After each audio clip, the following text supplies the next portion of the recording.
philosophically because everybody else has spoken, the private sector has spoken, the unions have spoken, and we will meet again on the 30th of August to have further discussions as one. But I feel that it is important that I now speak to you about the government's position, the cabinet's position. Philosophically, I personally and most of my cabinet, in fact my cabinet, have all agreed that we should not mandate vaccines. We're philosophically opposed to the mandating of vaccines. And that's not who we are as a people. Barbados' overriding objective must be to, one, yes, to keep this country safe, but equally to keep this country united. That is who we are. 166 square miles cannot admit of the serious divisions. And COVID has done enough damage already. It has threatened too many of us.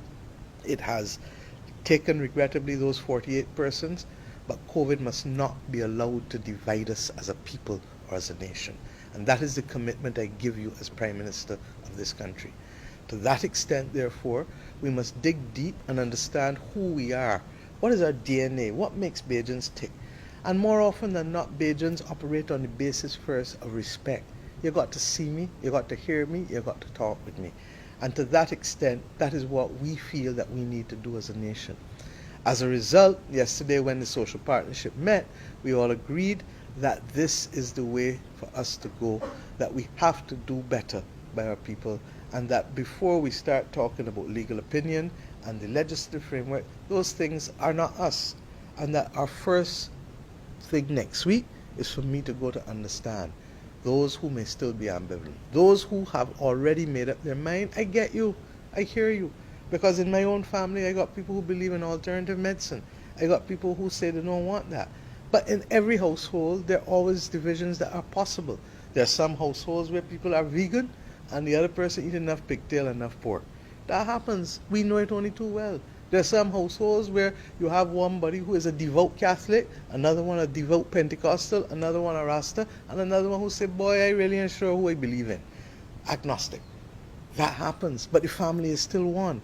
And these are the things that we need to recognize, that we have never allowed these things to divide us as a people, and whether we support vaccinations or we don't support vaccinations must not be allowed to divide us. COVID has affected 2% of Barbadians in terms of people catching it. In terms of the well-being, mental, physical, and financial, it has affected 98%, if not 100% of Barbadians. But what it must not be allowed to do is to divide us. And to that extent, my friends, we now have to work together as a people.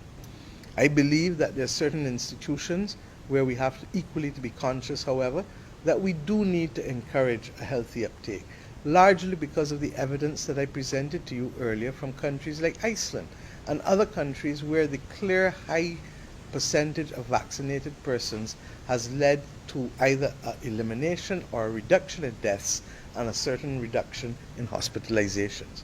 What does that mean? That, for example, persons who are not wanting vaccines because they're a little ambivalent, we can come and talk with you. Persons who may have concerns or medical questions, we can try to find the answers for you. Persons who are adamant that they don't want it, we respect you. But we want to recognize also, for all of us, that this is a country where we invariably never have 100% of one thing or another, but we have learned how to live together and how to carry each other. Barbados is the country that ensures that we make sure that all our children are educated, even if they don't have access to the money. We are the country that makes sure that our people have access to health care, even if they don't have the money. So that we are accustomed carrying each other.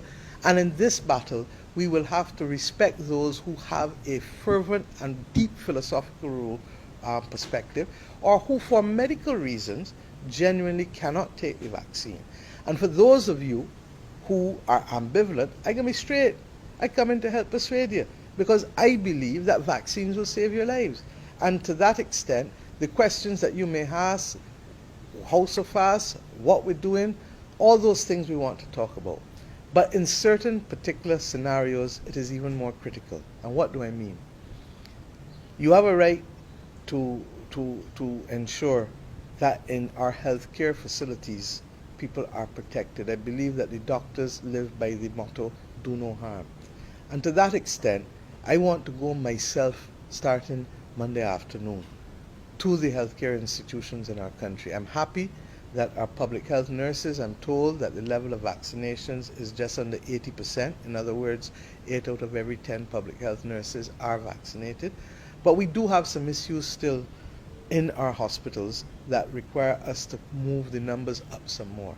I want to come and hear you directly, and I pledge to do that almost every day next week across the different institutions.